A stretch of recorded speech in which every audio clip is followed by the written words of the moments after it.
Chers amis, Shuv et Erev Tov pour un sujet un peu marginal lié à la psychologie. En ce Bezrat Hashem, lundi soir 11 du mois de septembre et puis déjà le 26 du mois de Elul. Thème qui a été demandé, comment avoir l'énergie d'avancer dans la vie quand on a peur de la mort. Alors pourquoi je le fais pendant cette semaine? Tout simplement parce que c'est aussi relié, le livre de la vie de la mort sont ouverts à Rosh Hashanah. Shiur acheté par Cyril, donc un Ben Noach, pour une bonne santé, une bonne réussite, et que de bonnes nouvelles pour lui ainsi que sa famille, une grande réussite pour le Rav aussi Ron Shaya, ainsi que le Rav David Tuitou, tout le Rav a pensé à nous, qu'il suit depuis donc sa Teshuvah, depuis de sa Teshuvah, que la Torah soit diffusée parmi les nations aussi, Kol HaKavod, et bientôt le Géoula, pour nous tous. Merci beaucoup d'avoir pensé à nous. Et un Ben Noir fait partie d'une certaine façon de ceux qui nous accompagnent dans le travail de la diffusion de la Torah et du nom divin. Baruch Hashem. Alors on commence tout de suite ce shiur très intelligent et intéressant à trait justement d'une question qui est posée dans le Talmud. Doit-on ou pas avoir peur de la mort? Et on en a vu plusieurs réponses. Avant de vous citer un exemple du Talmud pour ne pas trop m'attarder, je vous avoue que j'ai posé la question à mon Rav, Rabbi Moshe Deri Zecher Tzadik Ve Kadosh Ivracha, et je lui ai posé la question, lui qui était rempli d'une aura assez exceptionnelle sur le visage, un homme qui avait vraiment la crainte du ciel, est-ce que vous avez peur de mourir? Un jour je lui ai dit, quand j'ai fait moi-même Teshuvah, il m'a regardé comme ça, il m'a dit, oh que oui. Vous avez peur de mourir? Il m'a dit oui, j'ai peur de mourir. Alors je lui ai dit, mais moi ça m'inquiète, parce que si un homme saint comme vous, tellement rempli d'amour pour le prochain, tellement rempli de mitzvot, vous avez peur de mourir, alors moi qu'est-ce que je vais faire? J'étais à peine revenu à peine à la Torah, je connaissais rien. Il m'a dit non, toi, t'as pas à craindre la mort, parce que tu connais rien. Et moi je connais beaucoup de Torah. Et comme je connais beaucoup de Torah, mes responsabilités sont beaucoup plus élevées que les tiennes. Et que quand je partirai de ce monde, je donnerai des comptes à Dieu. Peut-être que je n'ai pas assez donné, peut-être que je n'ai pas assez étudié, peut-être que je n'ai pas été à la hauteur de ce que Hachem attendait de moi. Voilà ce qui me fait peur vis-à-vis de la mort. Et il m'a dit un jour, il faudrait être fou pour ne pas avoir peur de la mort. Quelle claque! Voyons ce que dit le Talmud. On va prendre un exemple, il y en a pas mal, mais on va prendre un exemple. Celui de Rabban Yochanan ben Zakkai, qui, avec ses élèves, alors qu'il allait rendre l'âme, dit à ce moment-là, en pleurant, « Je ne sais pas où on va m'emmener. Est-ce qu'on va m'emmener vers le chemin du Gan Eden, ou est-ce qu'on va m'emmener vers le chemin du Gehinam, de l'enfer ?» Et ils lui ont dit, ma pitom, un homme comme vous, Rabban Yochanan ben Zakkai, ou Kodesh Kodashim, il est évident qu'on va vous emmener par tel endroit et non pas par tel endroit. Encore un exemple du Tanakh, comme on le lira dans le Teilim, Gam ki elech begei tzalmavet lo irara ki ata imadi. Le roi David nous dit, quand j'irai dans la vallée de la mort, je n'aurai pas peur car tu es avec moi. Donc le roi David, s'il dit je n'aurai pas peur, c'est qu'il avait aussi peur de la mort. Mais ça veut dire quoi avoir peur de la mort? Dans la Torah, ce n'est pas à propos de la mort qu'on doit avoir peur, parce que la mort fait partie des 10 réparations, depuis la faute originelle, qu'on doit tous passer.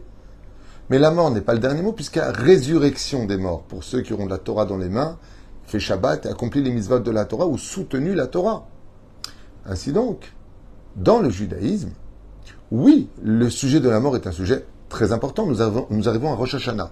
La Gemara nous dit, Shloshat Sfarim Niftachim à Rosh Hashanah. Il y a 3 livres qui sont ouverts. Le livre de la vie, le livre de la mort et le livre de la Teshuvah. C'est-à-dire, on attend des gens moyens entre Rosh Hashanah et Yom Kippourim. Donc, est-ce que la mort est un sujet d'actualité dans la Torah? Mais oui, absolument. N'oublie pas d'où tu viens, n'oublie pas devant qui tu vas et devant qui tu rendras des comptes. Tu vas vers la tombe, ou l'anata oler. Rima Vetolea. La Torah nous rappelle dans la Masechet Avot qu'on doit penser à la mort, mais pas de façon maladive. On doit penser à la mort dans la Torah, mais pour qu'elle nous fasse mieux vivre les moments d'aujourd'hui. Pas pour qu'elles nous angoissent, pas pour qu'elles nous étouffent. La mort doit être devant nous, utilisée comme étant un moyen de mieux réussir sa vie. Profite. Le temps qui passe ne reviendra pas. Chaque jour qui avance t'amène vers la mort. Donc, profite. La mort est un rendez-vous fatal. Tu veux pas, t'en as peur, t'en as pas peur. Tu t'en fiches pas, la mort viendra. Alors, c'est pas la peine de te prendre la tête avec elle, laisse-la. Parce que de toute façon, elle viendra. Donc, mazé méchané. Ça change rien. Mais dans la Torah, on te dit, utilise cette réparation qui est la mort pour mieux vivre ce que tu dois vivre. Prenons un exemple dans la Torah. Celui-là, j'aimerais bien me venger. Il y a marqué dans la Torah, ne te venge pas, tu rendras des comptes après la mort. Oh là là, j'ai l'occasion de voler quelqu'un. Faut pas voler. On prend rien avec soi dans la tombe, tu reviendras rendre cet argent.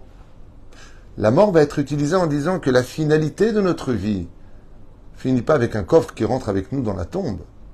C'est-à-dire que la mort est vécue comme un anniversaire. C'est pour ça qu'on appelle ça l'anniversaire du décès. Quand est-ce qu'on fait un repas pour souhaiter avec des bougies quelque chose à quelqu'un pour son anniversaire? Et quand est-ce qu'on refait encore un repas en allumant une bougie pour lui? Le jour de sa mort. Ce qui fait que la mort dans le judaïsme, bien, c'est un anniversaire qui vient commémorer, tout comme tu es né avec une date d'anniversaire, tu partiras de ce monde avec une date d'anniversaire de départ. C'est comme ça que c'est vécu. Non pas comme on dit en yiddish, une rasra. C'est du, ok? Une rasra. Yam mal rasra. Pourquoi? Parce qu'on doit utiliser la dimension de la vie après la vie comme étant un moyen d'être meilleur sur Terre parce qu'on va rendre des comptes. Là où ça fait peur, c'est quand on ne sait pas où on met les pieds. Je m'explique. Mais c'est quoi mourir? Qu'est-ce qui se passe? On est là, hop, on tombe. Mourir, pour ne pas en avoir peur, il faut comprendre comment ça se passe. Vous voyez, ce qui est très curieux dans un hôpital où on se fait une opération, quand le chirurgien vient t'expliquer comment va se passer l'opération alors que tu es encore réveillé, tu n'es pas sous anesthésie, alors voilà, on va faire comme ça, puis on va ouvrir, puis on va séparer comme ça, puis on va couper comme ça, puis on va mettre ici une vis, et puis on va... je suis pas une voiture, on n'est pas au garage. Mais toi, tu l'entends, tu es angoissé, parce que tu connais pas. Mais lui, il dit, vous inquiétez pas, ça va très bien se passer, on a déjà fait plus de 1000 opérations. Il y a eu des milliards de morts. Et des trilliards de morts, depuis la création du monde. Le créateur du monde, il sait comment ça se passe la mort. Et on verra que c'est relié à lui. Parce que si je ne sais pas ce que c'est mourir, alors effectivement, rassera de ne pas savoir où je mets les pieds.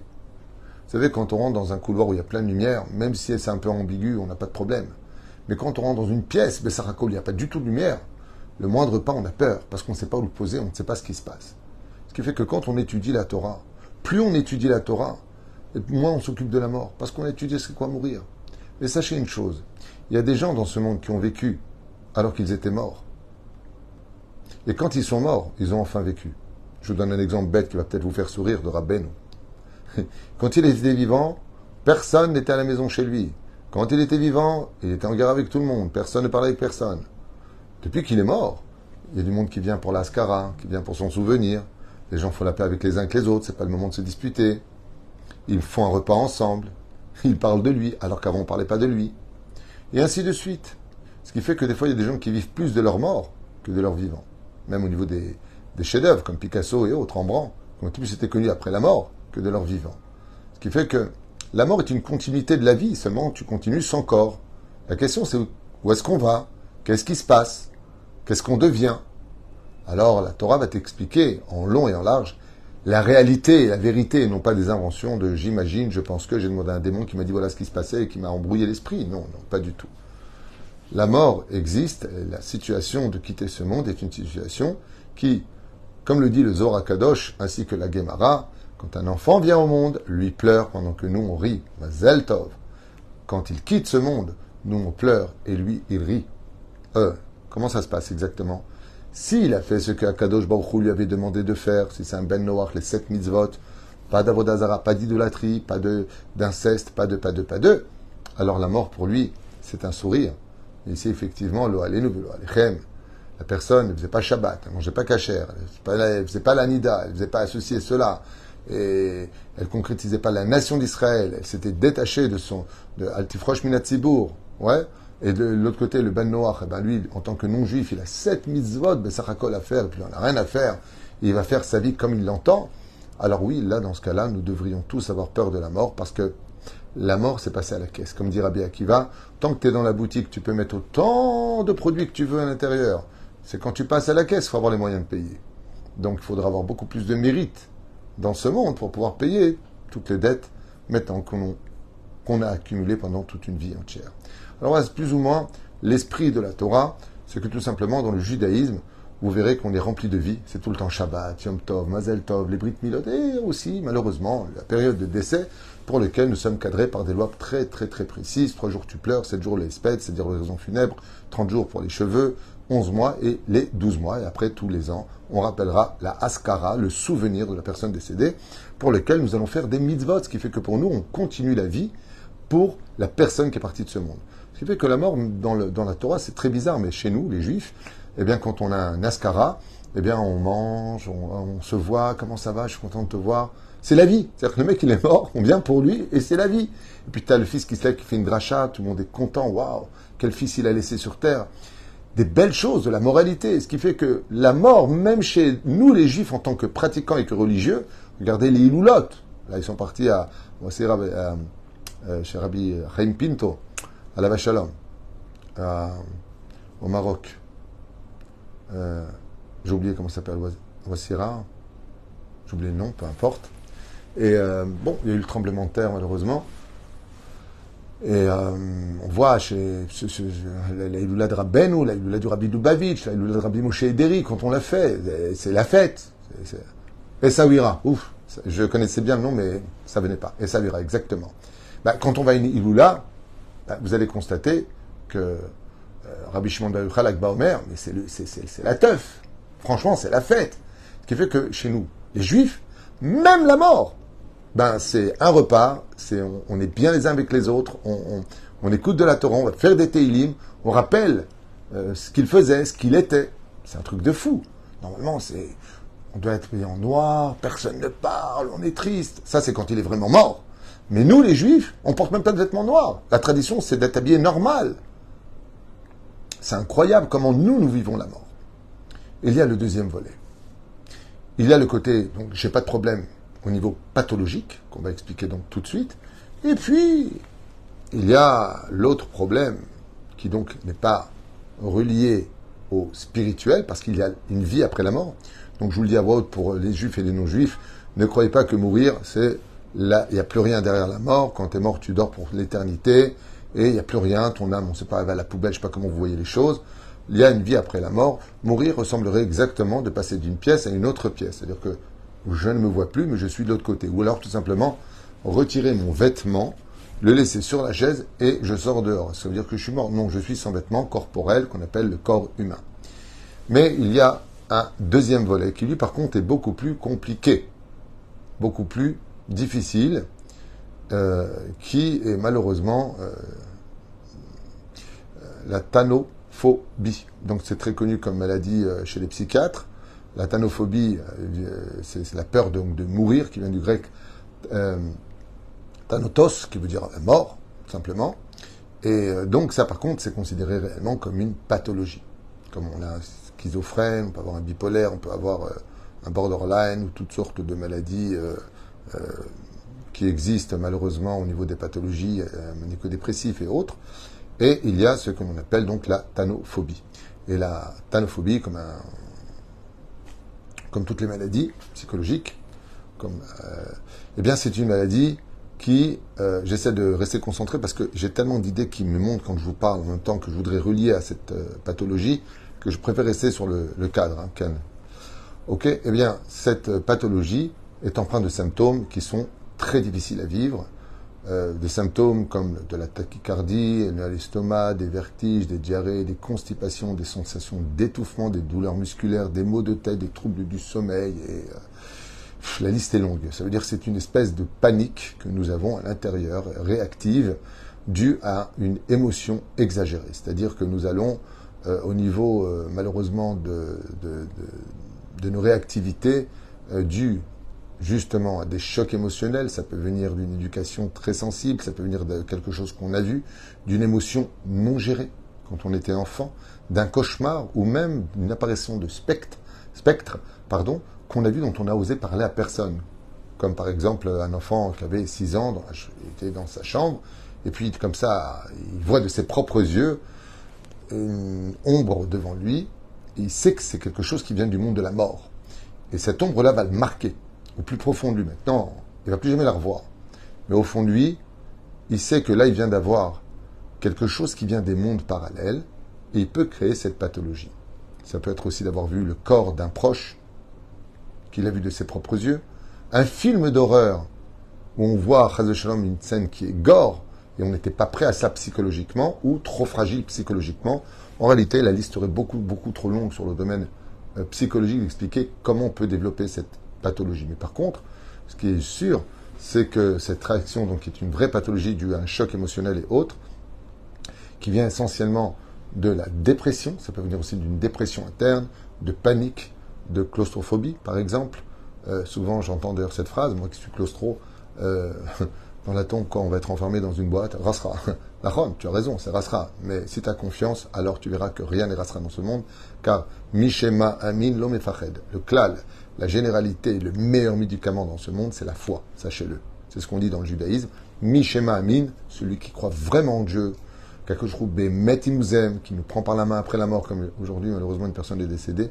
Et j'ai dit simplement aux gens, vous savez, la bonne nouvelle, quand une personne est décédée, c'est que maintenant elle est prise dans les mains d'Hachem. C'est-à-dire que notre intervention peut intervenir pour faire monter son âme par le mérite de nos mitzvot, de nos bonnes actions pour lui. Mais il y a des anges maintenant qui l'entourent, il est pris en main, et là où il va, à que le l'emmènera jusqu'à sa finalité. C'est-à-dire, Zenachon. Mais alors, qu'est-ce qu'on fait quand on est atteint, malheureusement, de ce trouble du comportement, face à des pressions au niveau du thorax, des palpitations, des étouffements, des nœuds à l'estomac, comme on l'a dit, et tout cela, eh bien, il y a plusieurs façons de se soigner. L'une des meilleures, c'est de lire les biographies de nos Chachamim et de laisser un bon nom sur terre. Je pense que si, Bezrat Hashem, on était capable de se rendre compte que la vie, après la mort, c'est juste la sortie de la neshama, de l'âme qui sort du corps, et donc on flotte au-dessus du corps un peu pour être emmené dans une espèce de lieu dans les mondes parallèles où la justice de Dieu s'y trouve, pour le meilleur comme pour le pire, il faut en être aussi conscient, car tout comme Dieu donne le salaire, il donne aussi la punition, comme il dit dans les 13 attributs du Rambam, Noten Sachar Tov la Tzadikim, Ve, malheureusement, Onesh la Rishaim, s'il n'a pas fait Teshuvah. Vous frères, je vous ai noté ici 3 thérapies qui sont les plus efficaces exactement. Il y a le cachet médicamenteux, donc c'est pas ce qu'il y a de mieux, mais c'est ce que va donner un psychiatre face à une personne qui n'arrive pas à évoluer dans sa vie parce qu'il a tout le temps peur de la mort, il a peur de traverser la route, il a peur de faire du vélo, il a peur de nager à la piscine, de peur que la mort vienne le prendre. Donc c'est vrai qu'il faut être prudent dans la vie, mais il ne faut pas être fou, parce que justement on a vu que une fois que tu as compris que la mort en réalité était un rendez-vous fatal et inévitable, alors commence à vivre un petit peu intelligemment. Oufren, la première des choses, je dirais que, comme le dit la Torah, apprends à vivre la journée d'aujourd'hui avant de penser à la mort. D'abord, apprends à vivre ta journée. La mort, c'est une projection. Vis ta journée d'aujourd'hui. Pour cela, il faut que tu aies un contrôle de ton cerveau. Remplis-le de vie, de joie et de sourire. Que des choses positives. Pas de films d'horreur, pas de mauvaises nouvelles. Quand tu atteins d'une pathologie dans ce domaine-là, évite toutes les mauvaises nouvelles qui vont te rappeler justement de la tristesse. Donc, dopamine non, générée par l'adrénaline. Au contraire, c'est une angoisse, ça descend vers le bas et ça va te descendre vers le bas. Le moral n'y est pas, t'es angoissé et c'est ce qu'on appelle le vertige. C'est pour ça que d'ailleurs les gens qui sont atteints de thanophobie sont des gens qui ont souvent des vertiges au niveau des mains, ils ont les mains moites, ils sont angoissants, ils sont angoissés, et ça les tue. Donc c'est la première règle. Si tu as besoin de médicaments, prends-les. La deuxième règle, remplis ton esprit que de choses positives et de vie. Troisième règle, thérapeute. Tout simplement, le fait d'en parler va énormément t'aider. Parce que les questions qui vont être posées vont extirper de toi tes angoisses. Tu vas expliquer exactement de quoi tu as peur. Donc tu vas en parler, j'ai peur de ça. Et si à ça après, et si à ça après, et si. Donc tu vas commencer à vomir d'une certaine façon cette marachrora, cette espèce de boue qui est à l'intérieur, au fond de toi, vetulo. Encore une thérapie qui marche dans beaucoup de domaines, que je conseille vivement pour ceux qui, Bezrat Hashem, suivent mes enseignements, le yoga respiratoire. Tous les yogas n'ont absolument aucun avantage. Faire des nœuds avec ses orteils, c'est pas ce qu'il y a de plus intelligent. Même si, quelque part, c'est bien. Pour ceux qui veulent être souples, super. Mais dans la Torah, le yoga, par contre, respiratoire n'a rien de négatif. Au contraire, c'est une gestion des émotions respiratoires parce que quand on est angoissé ou en panique, on n'arrive plus à respirer, comme les claustros. Le claustro, c'est une pathologie. C'est-à-dire, psychiquement parlant, on a une pression, on n'arrive plus, on fait un malaise, parce qu'en réalité, le malaise vient du fait qu'on n'arrive plus à respirer. Donc, il faut réaliser la vie. Ok. Vivre le présent, comme je vous l'ai dit, et Bezrat Hashem, avec tout cela, prier le Créateur du monde. Moi, je vous donnerai un dernier conseil, juif ou non juif, c'est de lever les yeux vers le ciel. Écoutez bien ce que je vous dis, c'est un enseignement de Rabbi Nachman. C'est de regarder le ciel et de parler avec Hachem. Voilà. Parce que qui on rencontre dans ce monde? La destinée. Qui on rencontre dans ce monde? La surveillance de Dieu. Qui on rencontre après la mort? Celui qui a le mérite Dieu, sinon ses actes. Quand tu parles avec le ciel, sachez une chose, il est empreint d'énergie impressionnante qu'aucun esprit humain ne serait capable de comprendre. Le ciel est rempli d'une énergie exceptionnelle.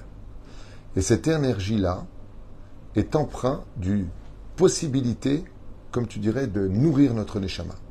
Rien que de regarder le ciel, alors de parler en levant les yeux vers le ciel, sachez que c'est une thérapie psychologique extraordinaire. Et donc quand on a des angoisses, je vous conseille vivement de garder le ciel et de parler avec Akadosh Baruch Hu, de parler avec Dieu.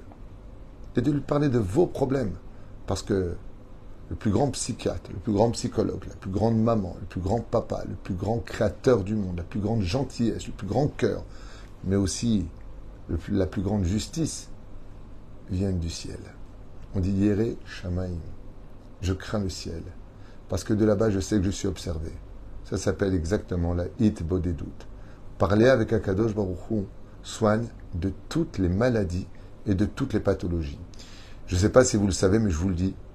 Récemment seulement, il y a une vingtaine d'années, un des plus grands psychiatres américains, qui n'a rien à voir avec le judaïsme et rien à voir avec Rabbeinu, a mené à bien une étude au laboratoire dans une université. Il ramène là-bas donc ses avancées et il écrit dans son livre que le ciel est rempli d'une grande énergie, Boker Tov, c'est bien de le savoir après tellement d'années, et que le fait d'en parler peut même guérir des dépressions. Oui, nous on le sait depuis des décennies. Baruch Adonai Leolam Amen Ve'Amen, en espérant que ce petit chiour, certes sur le domaine psychologique de cette terrible maladie qui peut être vraiment considérée comme étant du domaine de la psychologie ou du psychiatre, eh bien nous guérisse tous de cela, parce qu'en réalité, celui qui a été capable de vivre dans ce monde de façon équilibrée et spirituelle, quand la mort arrive, il continue le même chemin parce qu'on continue à vivre et spirituellement. Baruch Adonai Leolam, Amen, Amen.